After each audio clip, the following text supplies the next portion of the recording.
I wrestled at John F. Kennedy High School in Island, New Jersey, and then also for Middlesex County College in Edison, New Jersey. I believe it helped me get trained up a little bit more. It definitely helped as far as my ability to handle pain. One of the big things in wrestling is you have to be able to deal with a lot of pain. It's a very good experience. It definitely helped me understand where I could push myself to. Right now, I just finished doing 3 platoons over at SEAL Team 5, and now I work at Advanced Training Command, and I teach combatives. Anything, you come into a house and you have to put hands onto somebody. This is the system that we use on how we can do this. I remember when I was in BUD/S, my nemesis was the drown proofing. I didn't know how to swim before I came into the teams. You know, I'm from the West Indies. I'm from Trinidad and Tobago.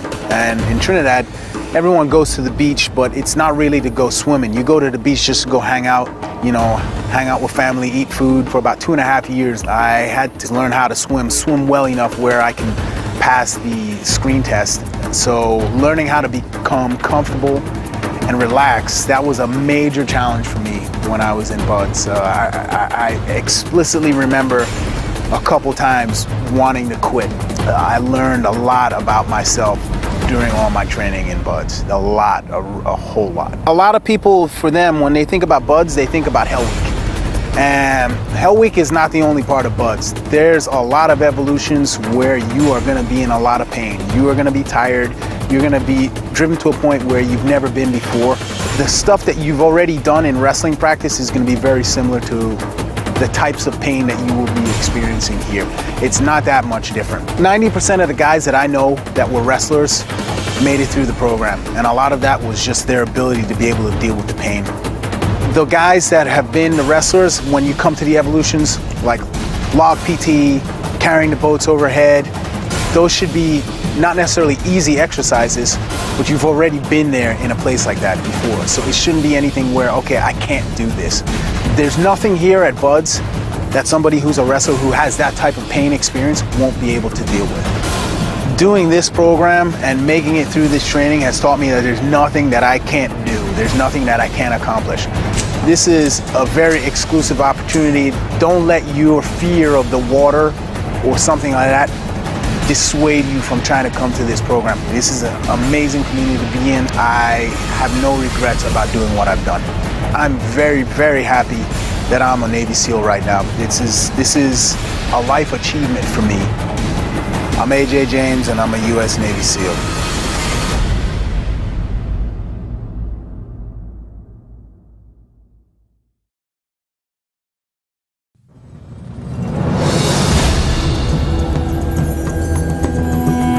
I'm Lieutenant Commander Denver. I grew up in Northern California. I played 3 years of high school lacrosse in that area, and then I went on to play at Syracuse University. I was fortunate enough to be a member of 2 national championship teams at Syracuse. In my senior season, I was the team captain and an All-American. When I think of how lacrosse translates to what we do in the SEALs, I think of lacrosse as a warrior sport. So you take individual warrior skill sets and apply it to a team concept, and then you go compete on the field. What we do in the SEAL Brotherhood is select and train individuals in individual warrior skill sets. We translate that to a team concept, and then that tactical unit goes on to hunt our nation's enemies. So I think it translates very directly. My name is Christian Olsen. I played lacrosse for about 8 years. The best part about being a SEAL is the job description. I mean, I love jumping out of planes, I love shooting guns, I love doing everything that is involved with our job. I started playing lacrosse when I moved to my new town, Freeport. All my friends played. If your personal skills weren't up to par, you were the weakest link, and you were going to coach your team maybe a win. It's kind of the same way with the teams. You have to be the best at everything.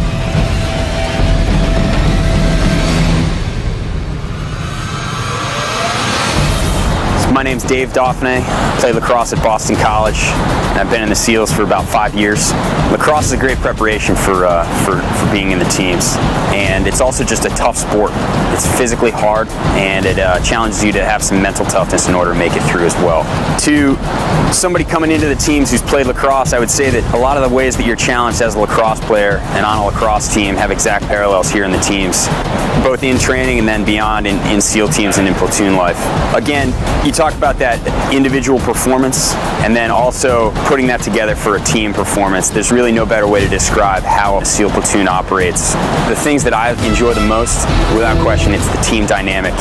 People you get to work with every day and the folks you get to spend the bulk of your time with. So I think just being around that caliber of individual and getting to share your time with those guys is something special to be a part of. The ability to work with people every day that really, really want to be doing what they're doing and are really motivated to do so, that to me is the greatest reason why being a part of the teams is a truly rewarding job.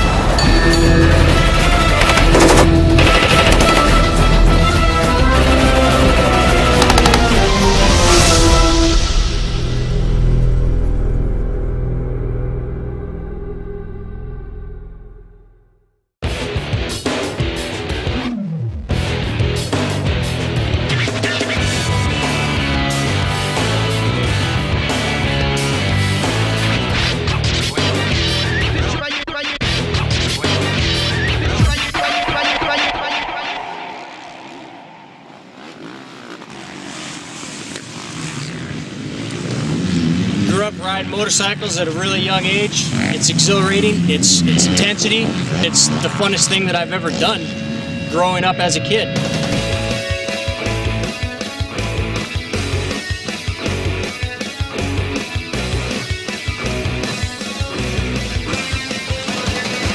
My favorite part about racing is the intensity that you race at. The intensity is so high that you can't be thinking about anything else.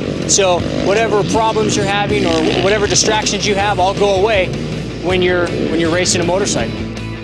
I've had the opportunity to do a lot of things, but nothing tops riding my motorcycle, or more specifically racing my motorcycle. I love the competition, the competitive aspect of racing motocross is what brings it all together. Yeah, there's excitement when you're riding, but when you're racing and competing, that's the best.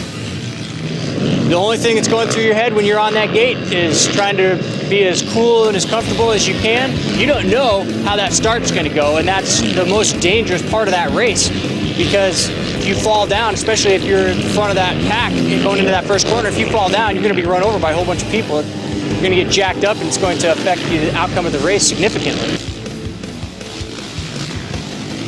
Similarities between motocross and being a team guy are the fact that you can plan all you want, but once the gate drops or once the mission starts, there are too many contingencies to be able to plan for, and you have to be able to make changes on the fly instantaneously that are going to affect the outcome of the race or the outcome of the mission. Each guy, when he first comes into the team, is going to really like what he sees, because the opportunities are endless there. You can be a sniper, you can be a communicator, you can be a driver. I mean, you're going to be doing everything, but you're also going to specialize in a certain aspect of it. You're going to become a subject matter expert in that field. Knowing that each SEAL has gone through the same training, or at least the same basic training that you've gone through, means that they've been tested and they've proven themselves thus far. Just gives you that much more reassurance that you can count on them, even if the going gets tough. And that's when you need them the most, or rely on them the most. Great story, and now he's got it for the gold medal. Let's hear for Stacy Virgin taking the wins. My name is Stacy Virgin. I'm a United States Navy SEAL.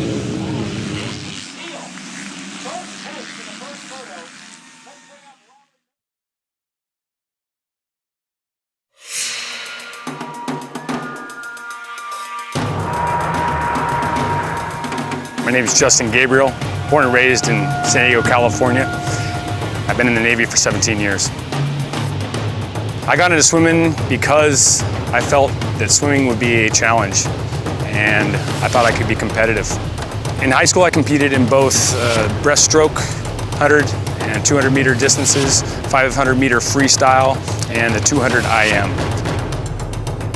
I liked swimming because of the way most of the responsibility for your performance lies inside. You're required to maintain your own physical fitness outside of the pool, including doing some cross training, some of the running, some of the flexibility issues, nutrition, all that, those key elements to being successful in the pool. The reason I decided to become a Navy SEAL is because I thought it would be a challenge. I was born and raised in San Diego, However, I never actually knew what being a Navy SEAL was. Competitive swimmers have an advantage in this pipeline because of their familiarity and comfort in the water. Something you can't really teach. One of the biggest and largest hurdles that any potential SEAL has to face is fear of the water, fear of the ocean. However, despite those advantages with the water, you still have to come with the mental preparation that allows you to get through difficult circumstances, coldness of the water, lack of rest, lack of nutrition, and injuries. And that is something that competitive swimming and any other sport really cannot quite give you. You have to come here and experience it for yourself. Initially, upon attempting this program, my thought process was to meet my goals and be challenged. What it's turned into is a brotherhood. The brotherhood and the solidarity between operators at the SEAL team is something I don't know you can experience anywhere else. And that is what gets us through challenging situations. It's what gets us through the rigors of warfare, and it's what gets us through the difficulties of training and preparing for war. My name is Justin Gabriel. I'm a Navy SEAL.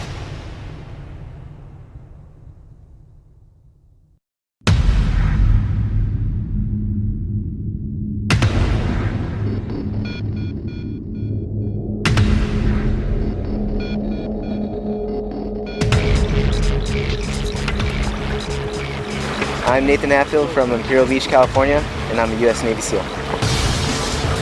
I used to play water polo in high school, played for 4 years at Mar Vista High School.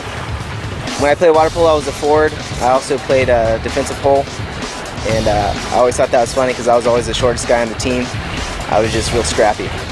Yeah, water polo definitely prepared me to be comfortable in the water. Some things are harder for other students, but because of water polo, I was able to do well at the tread and the underwater knot tying and stuff like that. It wasn't as hard. And getting beat up during water polo practice and during games has really made it easy to do certain things in the water.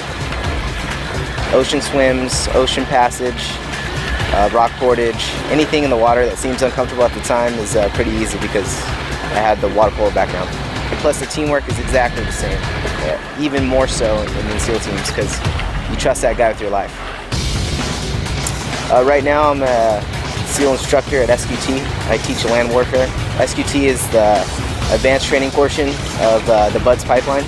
What I like best about land warfare is that we get to shoot a lot of guns and actually do the tactics that we're using. Other phases are just training phases. We do a lot of shooting, a lot of moving, a lot of communication, a lot of teamwork. It's everyone needs to be heads up, know what's going on so they shoot each other in the back and they can successfully move on the enemy. Land warfare pretty much is when you go to a target in country, you usually get there by patrol, some type of patrol. Land warfare teaches what to do in extreme circumstance if you get contacted or you need to maneuver on an enemy to successfully engage at the target.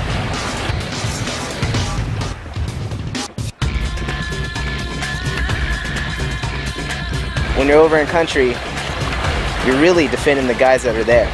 I feel like when I'm there, I'm there to help them so they can do their mission and they can get home safely. My advice to the high school and collegiate water polo players that want to be a Navy SEAL, just go ahead and do it. You already have the background and the skill sets to make it through. You got to have the mental toughness not to quit.